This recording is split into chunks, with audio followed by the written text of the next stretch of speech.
As the release of Assassin's Creed Mirage gets closer, it feels like there's new game related news almost every day.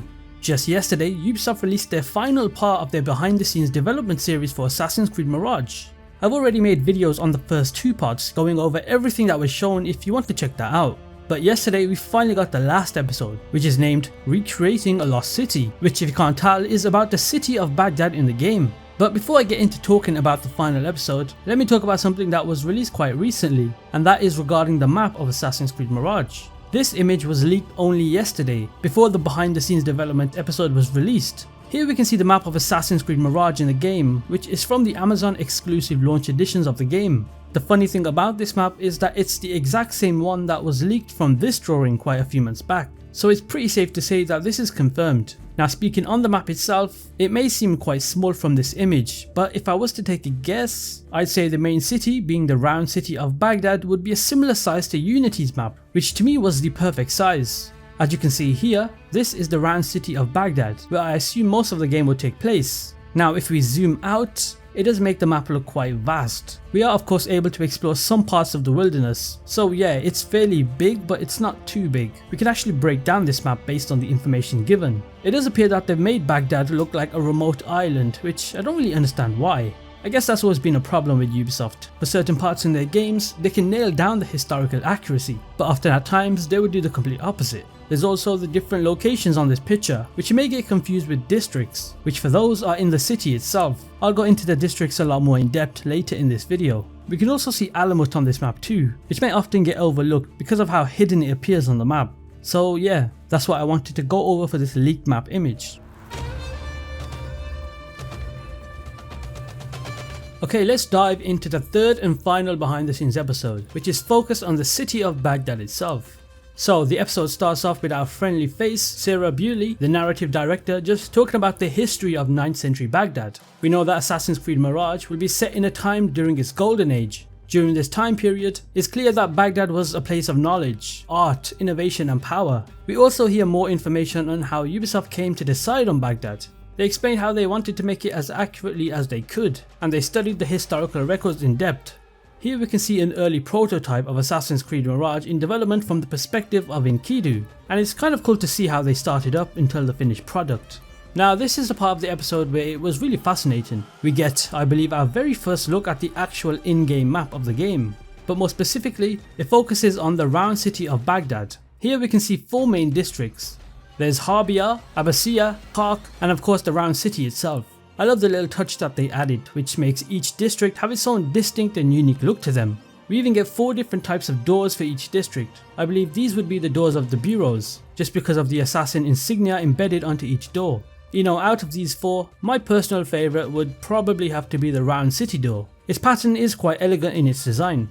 I will say the Abbasiyah door design does kind of remind me of Valhalla. I can't explain it, but it's just very reminiscent of Valhalla. The first district talked about in this episode is the Abbasiyah district, and first of all, the artwork is a 10 out of 10 as always. If there's one thing that Ubisoft can do right, it's definitely in their artists. Anyway, this district is practically known as the cultural hub of Baghdad. It's a district that's full of scholars, scientists, philosophers and astronomers. The next district shown is the Qarq district, which appears to be the most crowded and bustling. It's an industrial district full of markets and crowds. To me, this one seems like the best area for social stealth, purely because of how many NPCs are here. Oh, and can I also just say, the graphics and fidelity of the gameplay shown in this video is quite stunning. I don't want to get ahead of myself, but it truly does feel like a game with life. I really enjoy how the map smoothly shifts from fully zoomed out to a close-up view. The transition from a flat map to a detailed 3D district is fantastic, and I'm really happy that this feature exists. The next district shown here is the Harbia district, which is seen as the somewhat slum or the poorer side of the city. It's where the slaves, the orphans and just the poorer people in general would scrape a living. This artwork describes it perfectly. It's seen as a very dense and rough looking side of the city. It's quite interesting to see all these districts in one city and how they'd all intertwine in the actual narrative of the game. I'm quite looking forward to seeing this all play out. And lastly, the main city, aka the round city of Baghdad, aka Madinat as-Salam, as it was known back then at that time. I mean, just take a look at this sync point shot from on top of the Dome Mosque. The city is full of compact buildings, which will definitely make parkour just seem flawless. There's so much detail to the city, from the buildings to the mosque to even seeing the NPCs in the distance, which I think may have just been increased for the purpose of this gameplay shot, and all the way to the desert in the back. It's giving me Assassin's Creed Origin vibes, which I'm all for. I mean, after all, Origins is one of my favourite Assassin's Creed games. We also get a somewhat exclusive look at the buildings that are located outside the walls. We can see the lush gardens and even the Caliphal Palace, which is the official Caliphal residence during this time period. Also, take a look at this sunrise in the game. How good does that look? Now, one amazing feature that's returning from Assassin's Creed Revelations is the return of being able to hear the Adhan in game. Now, if you don't know what the Adhan is, it's basically the Muslim call to prayer, and it's honestly one of the most beautiful things you can hear. The next part of this episode focuses on the history and also the authenticity of Baghdad during this time period. We're able to communicate and interact with famous historical figures, which is a common theme in Assassin's Creed. We've seen from Assassin's Creed 1 all the way up until Valhalla, there's always some real life historical figures implemented into these games. This one is an interesting one to me. This picture shows the Banu Musa, who at first glance you may think is just one person in different attire. But no, it's actually three brothers named Abu Jafar, Muhammad ibn Musa and Ibn Shakir. They're known for their intellect in their own fields, such as mathematics, astronomy and mechanics. It's going to be quite interesting to see how these three brothers would play out in Mirage and how they'd impact Basim and the story. A new thing that they showcased in this episode are the Tales of Baghdad, which are kind of a variation of side quests. These Tales of Baghdad quests focus on Baghdad and the narrative side of it. Now for me, this is where Ubisoft needs to get it right. I understand the main story is the most important part of any Assassin's Creed game, but the side content also has to be as enjoyable. In Assassin's Creed Brotherhood, we got the Leonardo missions, which I enjoyed, the assassin recruit stuff, and even the assassination contracts. With Assassin's Creed Mirage, I believe that this game must have some enjoyable and engaging side content, and not no fetch side quests where you must collect something and just give it back, and that's all there is to it. We also get a look at the Codex in more depth. This is through the History of Baghdad feature that they've added, which lets you discover and read the lore of the city as a whole. I like how extra Ubisoft went just to get the historical side of the game correct. They mentioned working with historians and even experts just to get every inch perfect. I mean, just take a look at how detailed this wall is, so fair play to Ubisoft for that. The clothing for all types of people in the game is very diverse and it's pretty nice. We can see here the design of each piece of clothing is very unique to its wearer, as it showcases how diverse the NPCs are. The last part of this episode focuses on what's outside of Baghdad and where we can explore. Now I will admit that these shots do look quite empty, so it's interesting to see how Ubisoft can implement exploring outside the city. I just wish it's not completely empty and that there's actually things to do. Now here we can see Alamut Castle, and interestingly the assassin's home base is not located on the outskirts of it or even on the inside, but rather at the bottom of the castle itself. Now to be honest, I did not expect that. I thought it would be on the outskirts, so it's kind of cool I guess to see at the bottom. Oh, and I noticed a nice little Assassin's Creed 2 reference in this scene. Take a look at Basim staring at his target from above, and then he jumps down. Now take a look at Ezio in the Assassin's Creed 2 trailer. I mean, that's what I'm saying. Anyway, that's pretty much the entire final episode. I will say it's probably my favourite episode out of 3, mainly because of how much of the city and districts we got to see.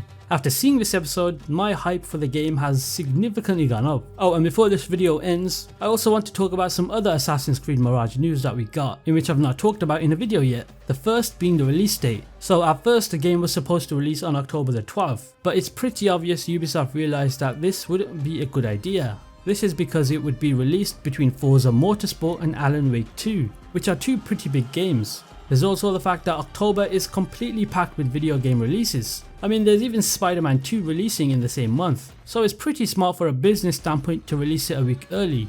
For me, it'll give me more time to play the game and enjoy it right before I can play Spider-Man 2. Ubisoft has also shared that the game has gone gold, meaning it's officially ready for release, with no delays. We also got an exclusive look at the loading screen for Assassin's Creed Mirage, which I'm a big fan of.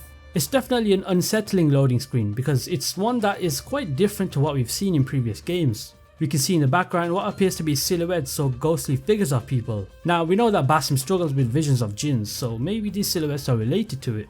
Also, something I noticed with this loading screen is what's at the bottom left, and that is what appears to be a pickpocketing minigame. Now this is quite interesting as I don't really know what to expect from it. I just hope it's not a case of where we'd have to hold down the steal button just like in Valhalla, but rather just the tap button. There's also news that there will be no DLC plans whatsoever when it comes to Assassin's Creed Mirage, which is staying true to Ubisoft's original plan, which was to make a smaller game centered around the story of Basim.